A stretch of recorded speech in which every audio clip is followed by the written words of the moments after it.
Do you know how to sell a pen correctly? That's creating demand where there is none. This man made billions with this theory and became a target of the FBI. This is a true story, based on Jordan Belfort. Later, he wrote a book about his experiences, which was adapted into a movie. The movie is considered a must-watch in sales. Today's story is about it, The Wolf of Wall Street. What would it feel like to achieve a small goal of 100 million before 30? Mansions, luxury cars, private jets, yachts, and a model wife, throwing lavish parties. Wouldn't you want such a luxurious life too? The movie's protagonist, Jordan Belfort, lived like this. Wall Street, the world's financial hub, sees millions of dollars traded every minute. Every day could create the next billionaire. You might think everyone here is a financial expert, but in 190, a group of rogues emerged. They made a miracle of earning $12.50 million in 3 minutes. Their leader, Jordan Belfort, influenced modern sales thinking, a master of exaggeration. Jordan went from a regular guy to a billionaire, from luxury to prison. They were driven by the allure of Wall Street's money and a pathological desire. But before that, he was just like you and me, a regular newbie. He had nothing but a supportive wife. His wife trusted him completely, believing he'd succeed one day. Encouraged by his wife, Jordan came to Wall Street, the land of money. With his skills, he joined a brokerage firm and met his life-changing mentor, Hannah. He thought big companies were respectful, but the second-in-command called him a rookie. When Jordan got to the office, he realized this was the company culture. Every broker was as excited as if on adrenaline. They never missed a chance to close a deal with clients. After hanging up, they'd warmly greet the client's family. Yet, deals kept closing one after another. For the first time, Jordan saw this thrilling atmosphere, reshaping his worldview, when the second-in-command kicked him to pick up the phone. When Wu Fan was around, Hannah thought Jordan was talented, so he taught him a unique secret. Hannah told Jordan that on Wall Street, besides Buffett, no one knows if stocks will rise or fall. The so-called ups and downs are all a scam. The only thing a stockbroker needs to do is to get clients to reinvest their earnings, so the money stays in their hands. Besides that, Hannah said stockbrokers deal with a lot of numbers daily and must learn to relax. Hannah's way of relaxing was sex and drugs. He did crafts at least twice a day and took a lot of cocaine. His carefree attitude inspired Jordan to prepare for a big venture with him. Over the next 6 months, Jordan kept honing his skills and eventually got his stockbroker license. Just when he thought he could make a big impact, the century-old securities firm Rothschild faced a market crash known as Black Monday, on October 19, 1987. On this day, a global stock market crash occurred, the worst since the Great Depression of 1929. The market lost a staggering $1.07 trillion, equivalent to 1/8 of the U.S.'s annual GDP. A financial tsunami led to 90% of major companies going bankrupt. Before he even started, Jordan was out of a job. After the company went bankrupt, to make ends meet, Jordan, on his wife's suggestion, found a small stock company through a newspaper ad. According to the job listing, Jordan quickly arrived at this company. It was a small workshop outside market regulation, with shabby equipment, unmotivated employees, and no trading computers. They focused on selling junk stocks that couldn't be listed for financing. Who would buy these stocks? Mostly low-income people, collectively called chives, all dreaming of buying houses, cars, and diamond rings. Jordan asked the manager, "Isn't this a scam?" The manager replied, "Yes, but the commission you can get is 50%. Sell a bowl, get 5,000, and so on." Jordan was immediately tempted. Big companies only offered a 1% commission. Ultimately, Jordan picked up the phone without hesitation. Using the persuasion skills he honed at international companies, he quickly attracted the entire office's attention. He hyped BYD as Bentley and Wuling Hongguang as Rolls-Royce. With his first call, he earned $20. Everyone was stunned. After that, Jordan became the office's sales star, driving a luxury car within a few months. This quickly caught the attention of his neighbor, Donnie, who had been observing Jordan for a while. Donnie was very curious about Jordan's job. When he found out Jordan made $70,000 last month as a stockbroker, he immediately wanted to quit and follow Jordan. From Donnie, Jordan first felt the thrill Heiner mentioned. He almost lost his life over it, but it was still his peak time. Jordan saw the mature market and decided to start a business with Donnie. They rented an old factory, and Jordan gathered some street-smart friends to form a sales team. They knew nothing but were great at selling. If there's no demand, create it. That's sales key. Soon, their small shop grew, and Jordan wasn't satisfied with just making money from the poor to earn from the rich. How could he gain their trust? So, Jordan started packaging his company and friends as Wall Street elites. Eventually, the company became a century-old brand on Wall Street. Then, Jordan trained these street-smart guys on understanding the wealthy's psychology and breaking their defenses, known in sales as breaking the ice. The key is to hook the rich. They quickly wove a lie that buying stocks would make money, exploiting greed. On calls, they all claimed to be vice presidents. They seemed to sell popular blue-chip stocks but pushed high-profit junk stocks once familiar with clients. With this unique model, Jordan made a fortune, and the company grew from a dozen to over 50, then hundreds. The small shop became a big enterprise. As the company grew, he exploited securities industry loopholes to profit. First, he bought stocks cheaply under others' names, then inflated the price. Once it rose, they sold for profit. This cycle earned them a lot weekly. Due to rapid growth, Forbes interviewed Jordan. Forbes called him the Wolf of Wall Street, and Jordan became famous overnight. His company became the hottest topic, with countless young people eager for money wanting to follow him. Thus, a money-driven, wolf-like enterprise was born. However, his reckless way of making money caught the FBI's attention. With money, he naturally started to splurge on million-dollar sports. Cars, huge mansions, and private bodyguards. During this time, meetings with the founders were usually held at pool parties in luxury homes because they needed to stay excited to spark creativity. However, two events at the party indeed affected Jordan's life. Let's talk about his private life first. At the party, Jordan met a model named Shauna. Soon, Jordan was captivated by her beauty. After that, Jordan pursued Shauna intensely, and Shauna seemed to like him too. In the following days, Jordan felt he and Shauna were a perfect match.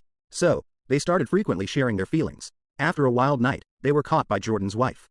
During a heated argument, Jordan chose to leave his wife. A few days later, Jordan bought a diamond ring and proposed to Shauna. Faced with such sincerity, Shauna agreed immediately. He spent a fortune on Shauna, buying a huge mansion and gifting her a yacht. How many girls can resist such temptation? Jordan took the indulgence of the American financial world to the extreme. Eventually, they got married. Soon after, they had a daughter. To earn more, Jordan planned to explore other businesses.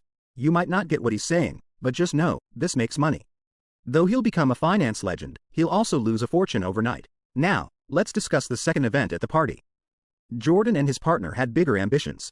They decided to manipulate the market because Wall Street elites didn't recognize his company. To gain Wall Street's approval, he needed to help other companies go public. Jordan used Brad's identity to hold shares, then raised the stock price to sell. This is illegal, but it can yield huge profits. Donnie remembered a friend who started a women's shoe company. The company's owner, Martin, is a leader in women's shoes. So, Donnie brought his friend to have Jordan help his company go public. They seemed to help with IPOs, brainwashing employees to push the stock, but secretly controlled 85% of the shares. With the incitement of a wolf culture, they secretly manipulated the entire IPO. Once it started, the scene was explosive. Jordan motivated all employees to get clients to buy Martin's shares. Jordan is a natural motivator. In just 3 hours, they made $200,000. He and the employees kept falling into corruption under money's lure.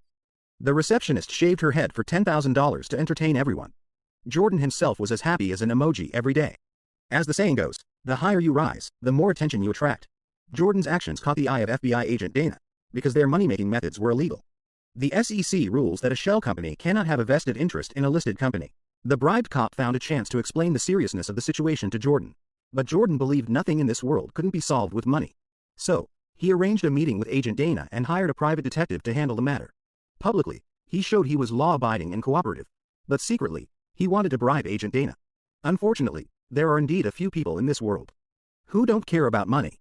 For Dana, nothing is more satisfying than catching a Wall Street fraudster. Thus, the bribery plan failed. To be safe, Jordan decided to go out of town with Donnie to launder money. They went to a Swiss bank to check things out. Back then, Swiss banks were a haven for the rich to hide their illicit funds. Jordan was most concerned about the bank security level. The bank manager, Jacques, told Jordan that for safety, the money must be deposited under someone else's name. So the U.S. Department of Justice couldn't investigate his illicit funds. This person could be a relative, or a friend, provided they have a European passport. So, Jordan thought of his wife's aunt in the UK. After careful discussion, the plan was set. However, moving large assets overseas was clearly risky. Eventually, Jordan and his team came up with the idea of strapping the money to themselves. As long as relatives and friends with European passports helped, they made 6 or 7 trips to Europe within a month, successfully transferring Jordan's $20 million to the Swiss bank. After securing Jordan's funds, Donnie said he also had money to move. But Brad, who was only a nominal figure in the company and handled external affairs, said he only worked for Jordan. Donnie's attitude annoyed him, leading to a fight where Brad knocked Donnie out. This incident foreshadowed the tragedy to come. Later, while moving cash, Donnie acted erratically on the roadside, having taken too much. He also held a grudge against Brad for hitting him, constantly provoking Brad's limits. Brad, infuriated, pulled out a gun, and the money fell to the ground. This scene was witnessed by the police, leading to Brad's arrest. Donnie knew he was in big trouble but didn't dare tell Jordan. So, he planned to numb both their nerves with a bottle of lemon drops he'd kept for 15 years. After taking them, if they could stay awake For the first 10 minutes of drowsiness, they'd enter a magical world. But because they were stored too long, they were expired. They took a lot but felt no effect. At this moment, the private detective Jordan hired suddenly called, telling Jordan to find a payphone to call him back. Jordan immediately drove to a club. Once inside, he quickly called the detective back. The other party told Jordan that his home and office phones were all tapped by the FBI. Additionally, Jordan learned that Donnie had landed Brad in jail. He was so angry he wanted to kill Donnie, yet he had to laugh. At this moment, it erupted. Jordan suddenly had a stroke. Leo's performance in this scene is remarkable. Classic. Now he's paralyzed on one side, but luckily he can still move his upper body. He struggles back to the car and tries to call home, learning his wife says Donnie is on the phone. He immediately tells her to get Donnie to hang up, but no one can understand him now. Meanwhile, Donnie is talking to Jack about money laundering. Helpless, Jordan holds back laughter and rushes home. Once there, he stops Donnie. Luckily, Donnie is incoherent, and no one knows what he's saying. But Jordan grabs the phone, narrowly avoiding disaster. When Donnie learns Jordan knows about Brad, he nervously eats a piece of bacon but chokes. As Donnie is about to die, Jordan gets inspired by a cartoon, gulps down a can of spinach powder, and regains his strength and mobility. He immediately helps Donnie. However, for a moment, Jordan considers letting Donnie die. On Wall Street, there are no friends, only interests. Ultimately, his reason overcomes impulse, and he performs CPR, saving Donnie. After waking up, two people are at his house. It turns out Jordan caused an accident on his way home due to his impaired state. Fortunately, the police only took him for questioning and couldn't prove he was driving. Meanwhile, Brad didn't betray Donnie, only serving 3 months in jail. Donnie apologizes and offers money to compensate for his time, but Brad refuses, deciding to quit. However, 2 years later, Brad dies of a heart attack. Jordan's situation seems calm, but the FBI hasn't stopped. His lawyer tells him that manipulating stock prices and high-pressure sales have seriously broken the law, but if he stops now, pays a few million in fines, and promises never to return to the securities industry, the SEC and FBI will not pursue further. If the FBI uncovers all your actions, not only will all assets be seized, but you'll also face decades in prison. This was Jordan's chance to walk away, but when he arrives at the company, he changes his mind. Seeing everyone's disappointed faces, he tells them he's not leaving. Making big money in the stock market is his dream and goal. So, the FBI starts investigating everyone in the company. Surprisingly, no one confesses, so the investigation drags on for months. To avoid the heat, Jordan takes Donnie to Italy to work remotely, giving orders from a yacht. Even so, troubles kept coming. Jordan's public stock offering led the shoe company owner to quietly sell off shares. She knew Jordan was under investigation and wanted to distance herself. Also, Jordan's aunt, who helped open accounts, suddenly passed away. Jordan had to rush to Switzerland to change the will, or else her 20 million would no longer be hers. To get there by tomorrow, she had to take a boat. The captain warned of a huge storm tonight, but Jordan couldn't worry about that now. At night, a typhoon and huge waves hit, and the yacht was heavily impacted. Luckily, the rescue team arrived in time to save them. He had to reach Switzerland before dawn, but the private plane sent to pick him up was hit by a seagull and crashed. After this crisis, Jordan realized it seemed like a sign from God. When everything stops you from moving forward, you can't be stubborn anymore. Money is external to life. Living is what truly matters. With her aunt's passing, Jordan was nearly bankrupt. He wanted to start over. In the next 2 years, Jordan quit all bad habits and left the securities company. He transformed into a successful motivational speaker, teaching people how to invest and achieve financial freedom, running various training courses successfully. One day, while filming a promo as usual, the investigation bureau found him. It was because Jacques from the Swiss bank and a company veteran were caught laundering money. This had nothing to do with Jordan, but they implicated him to reduce their sentences. Jordan lost everything. He was charged with 2 crimes, with bail set at 100,000, and faced 20 years in prison. Since going straight, he didn't have that much money, even if he robbed. Helpless, Jordan had to mortgage his house to pay the bail. Afterward, the FBI negotiated with Jordan, offering a reduced sentence if he exposed all his accomplices. But betraying friends was the last thing Jordan wanted to do. After being paroled home, Xiao Na found out he mortgaged the house and had a huge fight with him. Unexpectedly, she asked for a divorce and wanted custody of the child. No matter how much Jordan pleaded, Xiao Na was determined. When he needed help and support the most, everyone treated him like a rat crossing the street.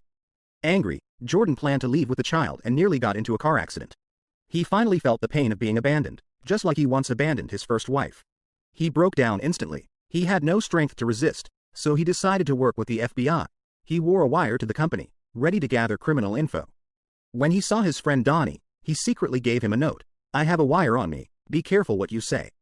But the next day, the FBI came to Jordan with that note. His best friend sold him out. Indeed, there are no friends on Wall Street. At this moment, Jordan fully understood this saying and had no more scruples. In the end, he gave up everyone. Soon, the FBI mobilized everyone, came to the company, and arrested everyone. Jordan's financial empire, built on deceit, was destroyed by betrayal and deceit. As a result, his company was shut down. Because he became a state witness, Jordan was only sentenced to 3 years. Dana, who once refused to take bribes, made Jordan's arrest news public. But people on the subway remained expressionless, seemingly indifferent to everything happening. Dana fell into deep thought. She suddenly realized that even if Jordan was caught, another Wolf of Wall Street would emerge. Because most people are ignorant, they are always deceived by so-called sales tactics. People often see success stories but turn a deaf ear to failures. This phenomenon is especially evident in the financial world. People often hear about someone achieving financial freedom and then join in heated discussions. But when someone talks about losing everything, everyone remains silent, selectively ignoring the reality of failure. In the face of wealth, we should stick to our true selves. When everyone is blinded by desire, we must remain rational. After all, the one who stands last is the winner. 3 years later, Jordan was released from prison. He is now clearly much more mature. This time, he became a sales expert. He started over again. Jordan incorporated his experiences into his speeches. He shared all his sales skills and entrepreneurial experiences with everyone. Now, he sincerely helps those who dream of getting rich. Maybe Jordan isn't a good person, but his understanding of sales has indeed made significant contributions in some areas. In the film, there are 2 scenes of selling a pen. The pen itself has no value. The real value lies in people's needs. Jordan knows people's need for money, so he always has a chance to make a comeback. Looking at the eager eyes in front of him, Jordan knows the Wall Street story isn't over. And the host introducing him is the real Jordan Belfort himself. He once wrote the autobiography, The Wolf of Wall. Talk about how I gained from greed and was eventually ruined by it. The film is 3 hours long, and Leo perfectly shows how one loses themselves in a world of luxury, controlled by money. Alright, done. That's it for this episode. Follow a creator who only tells good stories. See you next time.